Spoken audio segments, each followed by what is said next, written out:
छत्रपती शिवाजी महाराज महाराजोत्सव अभियानांतर्गत महसूल सेवा पंधरवड्याचे आयोजन उमरज येथे आज करण्यात आले होते. यामध्ये शासकीय विविध दाखले देण्यात आले तसेच गावठाण विकासाचे नकाशे याविषयी संबंधित गावांना दिले गेले. त्याचबरोबर या विभागातील गावांतर्गत असणाऱ्या समस्याबाबत चर्चा करून आवश्यक ती कामं करण्याचे आश्वासन यावेळी आमदार मनोजदादा घोरपडे यांनी दिले. तसेच यावेळी उमरजचे जिल्हा परिषद रणजित जाधव म्हणाले की आमदार मनोजदादा घोरपडे यांनी आज उमरज येथे सदस्य अभियान आयोजित करून ग्रामस्थांना शासकीय योजनांबाबतची माहिती करून दिली. त्याबद्दल मनोजदादा यांचे ग्रामस्थांच्या वतीने आभार मानले. या शिबिरास उमरज येथे आज मोठा प्रतिसाद मिळाला असून असे प्रतिपादन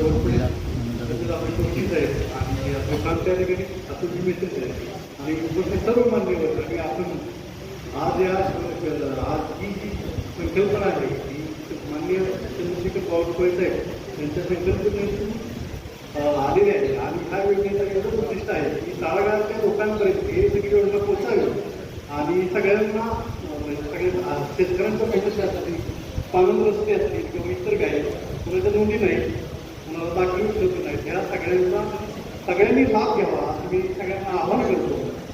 जय हिंद जय दृष्टिकोनातून शासनाचा नवनवीन उपक्रम त्या ठिकाणी राबवले जातात आणि त्यातीलच हा महाराजस्व हा एक उपक्रम आहे की जेणेकरून सर्वसामान्य समाजाला महसूल प्रशासन असेल, भूमी अभिलेख असेल आणि शासनाचे सर्वच विभाग यांच्या माध्यमातून त्यांच्या दारापर्यंत जाऊन आज या ठिकाणी आपण बघितलं अशा पद्धतीनं आपल्या गावामध्ये आपल्या शहरामध्ये प्रशासन येते त्या ठिकाणी त्याला परवा दिवशी महसूल मंत्र्यांनी डिक्लेअर केले की आता प्रत्येक विधानसभेत 10 कोटी रुपयाचा प्रातिनिधिक तरतूद सरकार सुद्धा करतोय आणि या योजनेला अध्यक्ष आम्हाला केले त्यामध्ये प्रांतसाहेब आहेत, तहसीलदार एक अतिशय सकारात्मक वातावरण या ठिकाणी पारदर्शकतेच्या माध्यमातून त्या शासनाने केले की जेणेकरून शेताच्या प्रत्येक बांधापर्यंत रस्ता पोहोचला पाहिजे आणि पावसाळ्यामध्ये सुद्धा तरकारीचं जर पीक करायचं असेल तर रस्ता जर असेल तर त्या ठिकाणी शक्य आहे.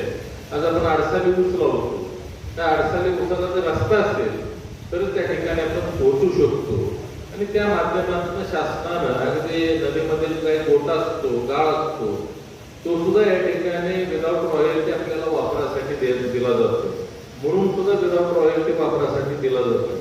आणि आज आपण या माध्यमातून आज तिथं प्रांतसाहेब आहेत, आपले कलेक्टर असतील, तहसीलदार आणि सर्व प्रशासनाच्या माध्यमातून खरं तर एक चांगल्या पद्धतीचा उपक्रम कारंजा विधानसभा मतदारसंघामध्ये राबवता आणि आता इथे शेजारी तरेगाव गाव आहे, खालकरवाडी असेल, भवानवाडी असेल, त्या गावचे किमान 22-23 किलोमीटर रस्ते त्या ठिकाणी आपण जो काही नदीतला गोटा काढला की जेणेकरून नदीमध्ये बंधाऱ्यामध्ये पाणी साठत नव्हतं, त्यामध्ये पाण्याचा साठपात्र वाढला पण चांगल्या पद्धतीनं शेतामध्ये जाण्यासाठीचे रस्ते तयार करण्यामध्ये यश आलं. त्यासाठी आम्ही कृष्णा फळेच्या यांत्रिक विभागाची पण मदत घेतली की जेणेकरून शेतकऱ्यांचा 70% भार कमी केला, शासनानं रॉयल्टी माफ केली, 30% खर्चामध्ये या ठिकाणी फार चांगल्या पद्धतीनं शेत रस्ते करता आले. जसं आता आपण साहेब तरेगावला केले त्यातलं उमरजचं सुद्धा काम चालू करतोय.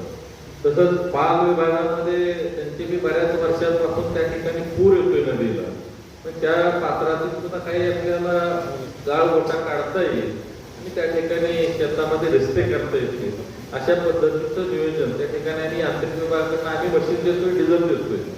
मग बाकीच्या ज्या काही गोष्टी आहेत ते शेतकरी त्याची वाहनं लावतायत आणि बऱ्याच वर्षानुवर्षांची ज्या प्रतीक्षा होती लोकांची ती या माध्यमातून आपल्याला पूर्ण करता येते. माझ्या माहितीप्रमाणे ह्या वर्षभरामध्ये मी गेल्या वर्षी जवळपास 30-35% गावामध्ये रस्ते केलेले आहेत. आता उर्वरित ह्या वर्षी 30 ते 35% गावामध्ये आपण या माध्यमातून जातोय आणि शासनाचा जो काही पाणी रस्त्याचा कार्यक्रम आहे त्यासाठी सुद्धा 1 किलोमीटरला 15 लक्ष रुपये आपल्याला मिळत आहेत. त्यामध्ये CSR असेल, शासनाचा काही निधी असेल, आपल्याकडे आता कोयना भूकंपचा निधी येतोय, स्थानिक विकास, हे सुद्धा पैसे आपण यामध्ये लावून येणाऱ्या 2 वर्षामध्ये सर्वच्या सर्व रस्ते या ठिकाणी शेतीमध्ये जाण्यासाठी मुर्मीकरण तरी किमान कशा पद्धतीनं करता येईल याचं नियोजन आपण या माध्यमातून करतोय. आज कराड तालुक्याच्या बाबतीत जर सांगायचं झालं तर आयुक्त साहेब अतिशय चांगल्या पद्धतीनं तिथं महसूल खातं काम करतं. तसंच भूमी अभिलेखचं काम सुद्धा मागच्या 1 वर्ष 1.5 वर्षामध्ये पवार साहेबांचा माझा संपर्क आहे.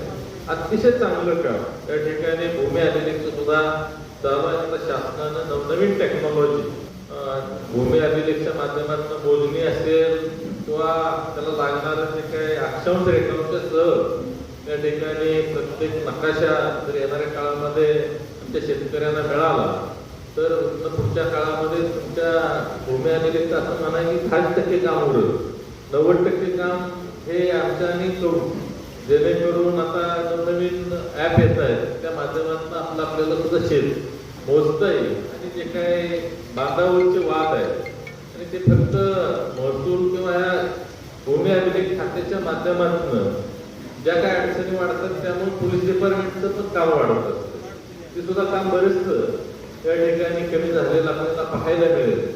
खरं तर आज या अभियानाचा जास्तीत जास्त लोकांनी या ठिकाणी लाभ घ्यावा आणि आपले जे काय प्रशासनाचा प्रलंबित विषय आहे त्या अनुषंगाने आज प्रशासनच आपल्या दारामध्ये आलेलं आहे आणि चांगल्या पद्धतीनं आपले जे काही प्रश्न आहेत ते प्रशासनाच्या माध्यमातून सोडवले जातील अशी आपल्याला या ठिकाणी मी हमी देतो. आपण या ठिकाणी मोठ्या संख्येने उपस्थित राहायला आपल्या सर्वांचं या ठिकाणी हार्दिक असं स्वागत करून आभार मानतो. जय हिंद, जय महाराष्ट्र.